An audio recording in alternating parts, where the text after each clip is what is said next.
Seattle Refined. I've gone through most of the pack of Oreos and 2 pounds of bacon because it's fun and they need energy. Oreos! Cookies, crashes, and cowbells, oh my.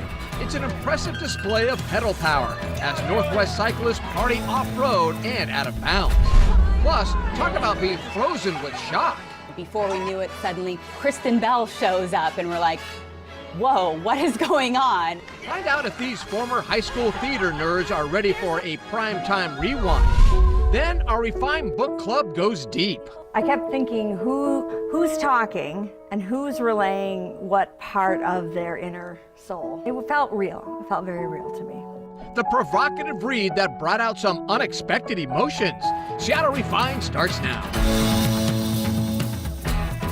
Hi everybody, welcome to Seattle Refined. I'm GAARD Swanson. Here at Refined, we're always looking for new ways to get out and have fun. Go, go, go!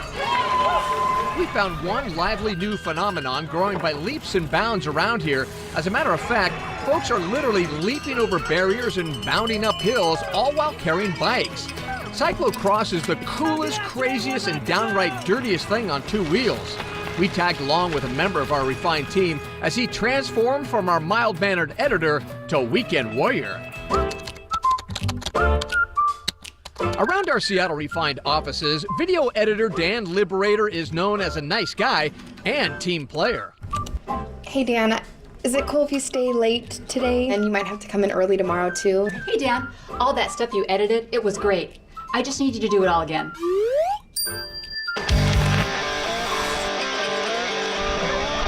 But when the weekend rolls around, he takes team player to another level. Jersey? Check. Helmet? Check. Shades? Check. Go, go, go! You got it! Mild-mannered Dan transforms into a road warrior for a 2-wheeled sport that's part bike race, part circus, part obstacle course called cyclocross. I just really love competition. Go! Get after it! 1 lap to go! All right! Hit it, hit it, hit it, hit it! Whoa! Cyclocross is a sport where it can kind of combine road racing and mountain biking. So you have a bike like this that's similar to a road racing bike, but it has knobby tires and you run over barriers, you carry it up hills, it's oftentimes muddy, it's very high intensity. At this 1.8-mile loop at Woodland Park, pavement, grass, and gravel collide with a healthy dose of chaos and costumes, and of course, lots of cowbell. Everyone comes out from the neighborhood, so it's really close to the city. So it feels like a carnival, definitely on bikes. And they are off. Look at this. Dan started out in a fierce pack, but that intensity soon turned downright kooky as they careened towards the first obstacle, the slip and slide. Riders actually get off their bikes and glide down this soapy plastic path before hopping back on. And then there's the heckling. Boisterous bystanders come loaded with free snacks and encouragement for the riders. I've gone through most of the pack of Oreos and 2 pounds of bacon because it's fun and they need energy. Oreos! While the event is equal parts goofy and grueling, strenuous and silly, everyone is welcome to be a part of the fun. It's all-inclusive. Young people do it, kids do it, women do it, men do it, old men do it. Everyone can do it and can really have fun. We caught Dan whizzing by, carrying his bike uphill, and finally crossing the finish line. For this athlete, cyclocross is a metaphor for his time off the bike, too. You know, you have barriers in life, you have barriers in cyclocross. You have climbs in life that you need to get through, and the same thing in cyclocross. You suffer on your bike, you suffer in life, and sometimes you feel really good on the bike, and sometimes you feel really good in life. To see more photos from the race, check out the full gallery on SeattleRefined.com. If you have a budding daredevil in your house, it might be time for a trip to Tukwila.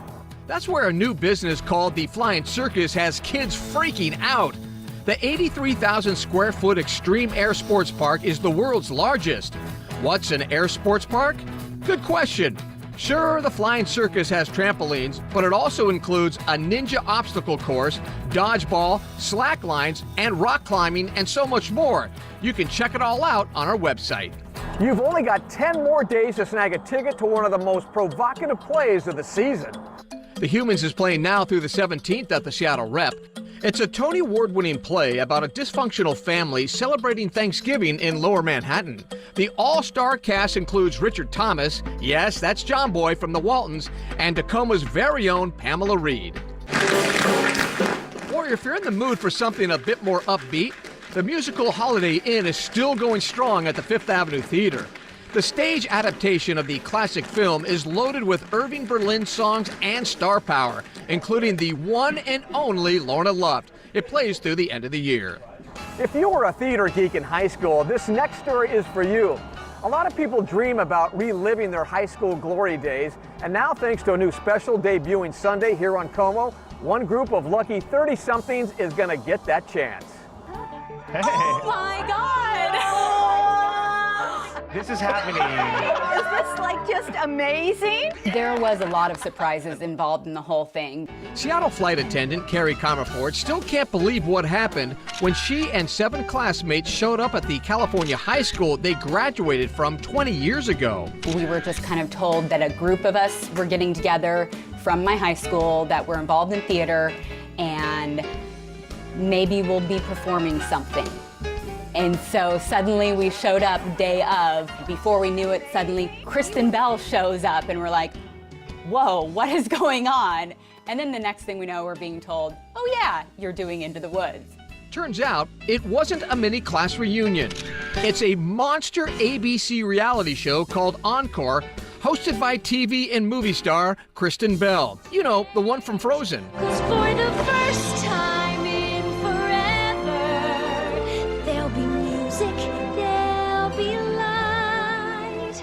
Bell is now helping former students reprise the starring roles they played back in high school. And Into the Woods is not an easy musical to master. What did I clearly say? Children must listen. No, please. What were you not to do? Children must see and learn. So this was my Into the Woods program from when I originally performed it in 1997.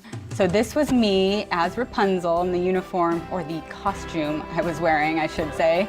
It's been 2 decades since Carrie played Rapunzel in the Stephen Sondheim musical, a part of her life even her husband didn't really know about. We didn't know each other back then, so I mean, I had heard that she'd done these things. I wish I could do more theater, but unfortunately with the flight attendant job that I have, it's really hard to schedule anything else around that. So talk about shock to the system when Carrie and her classmates learned they had 1 week to pull off Into the Woods again with the help of Broadway actors, coaches, and of course, Kristen Bell. Oh, I was freaking out externally and internally. As the week progressed, we got to see her more and more, and she just has this amazing personality. And when she showed up that day to sing with me, I was so just unbelievably amazed, because the part that I sing, I'm so nervous for. I'm not a high singer by any means, and Rapunzel sings very, very high. So she walks in and she's like, okay, let's do it together. I hear you're having troubles. And so she's like singing along with me, and I'm like, this is the greatest thing ever. She's so awesome.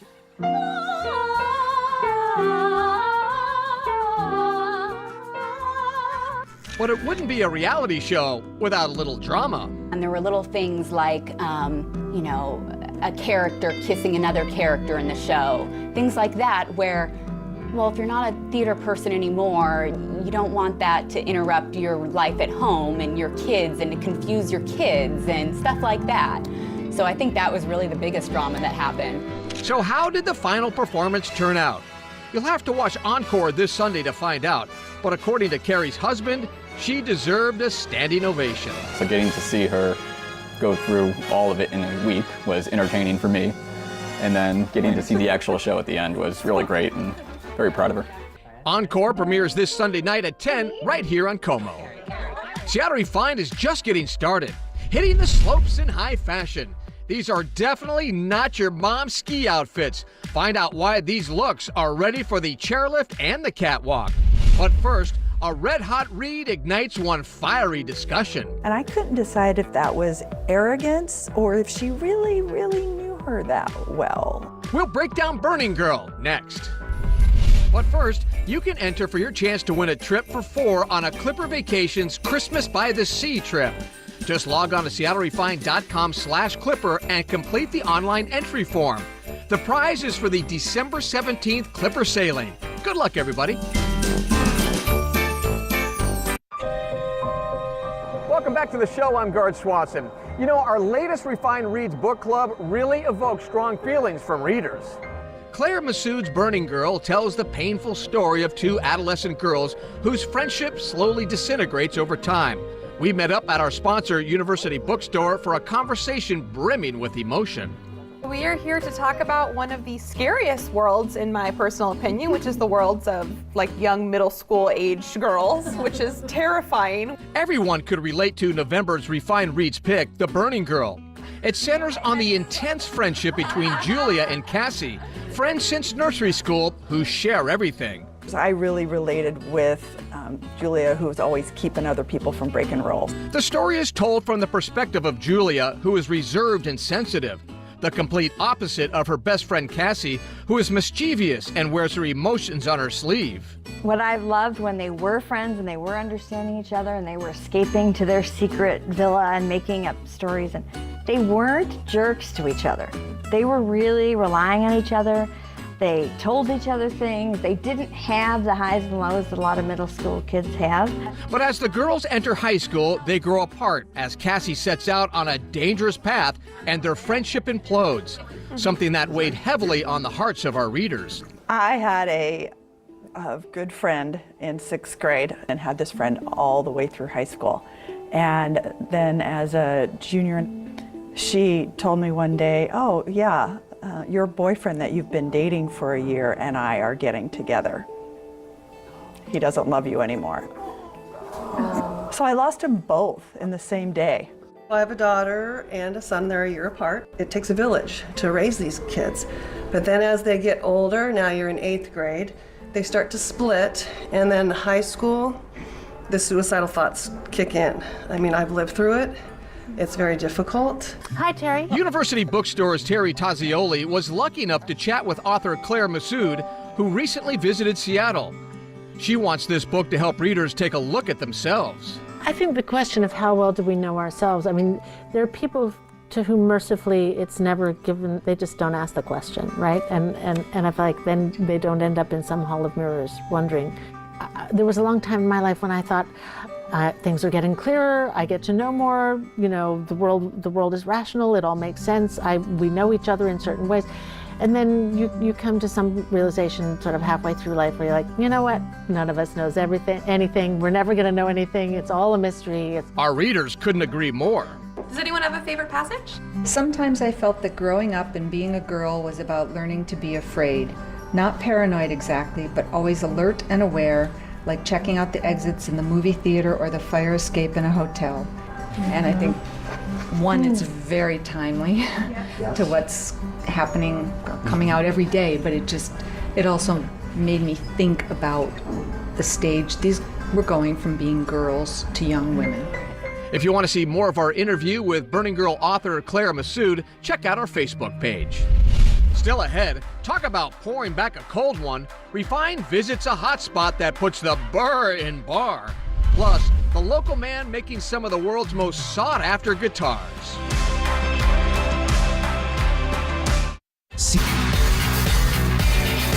Welcome back to Refined. I'm GAARD Swanson. Ski season is here, and I know a lot of you can't wait to hit the slopes. And now here's a new way to do it in style.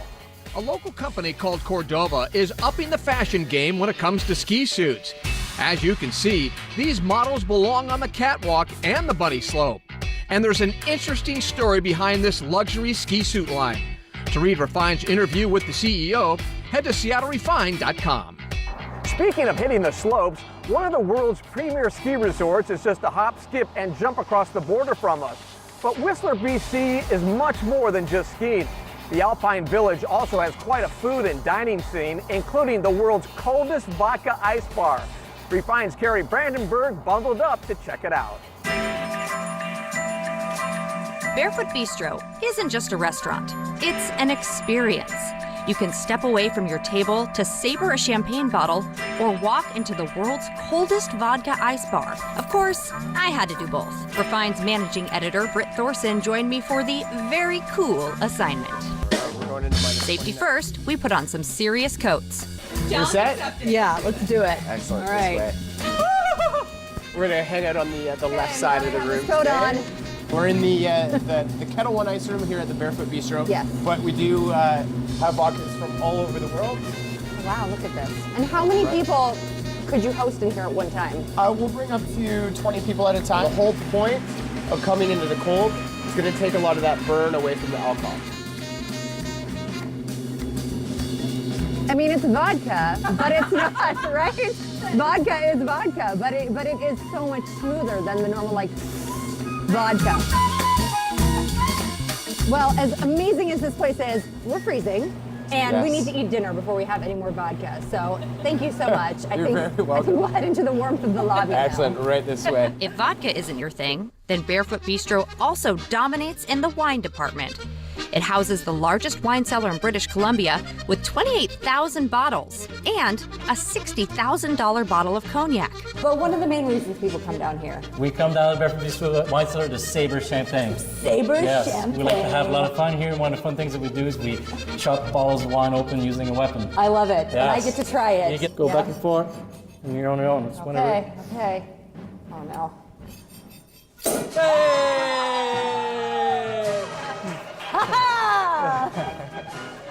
And now the best part is we get to drink champagne. Yay! And now we drink. When we come down to the Barefoot Wine Cellar, we always say a few things, but one of the cheers we always like to say it's good to be us. It is good to be us. This is work.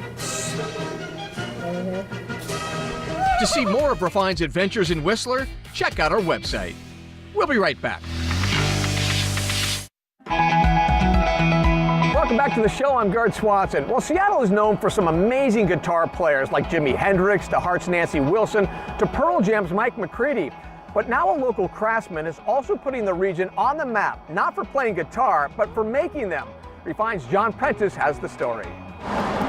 Behind this unassuming Bremerton storefront, an artist is at work, perfecting his craft. I started when I was 16 with building my first guitar, but it kind of all started when I started playing guitar when I was 14. Years later, I was really interested in woodworking, and all these things kind of melded together. You know, I watched the New Yankee Workshop. Hi, I'm Norm Abram. Welcome to the New Yankee Workshop.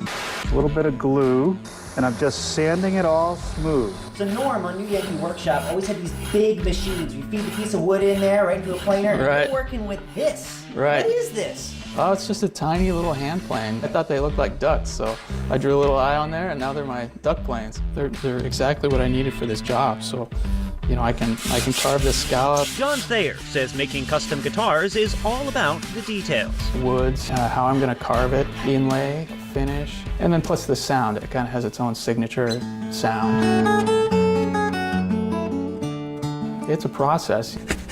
Very slowly I started changing it. I learned how to voice the guitar and get it to respond the way I wanted. Move a brace here, carve this one a little bit differently. Over time, all those little changes add up and you end up getting a very unique sound and a unique guitar. John says his custom guitars take hundreds of hours to make, and as a result, they aren't cheap. But to those willing to pay, like veteran musician Butch Bowles, it's worth every penny and then some. Butch says he's been playing professionally for more than 35 years, trained by studio musicians in California and doing a 13-year stint in the Air Force Band. Well, in my case, after playing professionally for so long, it was just kind of time to say, yeah, I've never had a guitar built for me, so I think it'd be fun to do that. And my son told me about John Thayer in Bremerton, and my first thought was a guy in Bremerton. Well, I show up and I play actually this guitar behind me, and I was just blown away. I struggled to call myself an artist, but over the years, I've put more artistic aesthetic into the guitar, and it's become more of an art. John Prentice, Seattle Refined. To learn more about that story, log on to SeattleRefined.com. All right, that's going to do it for today's show. Thanks for joining us. We'll see you next time right here on Seattle Refined.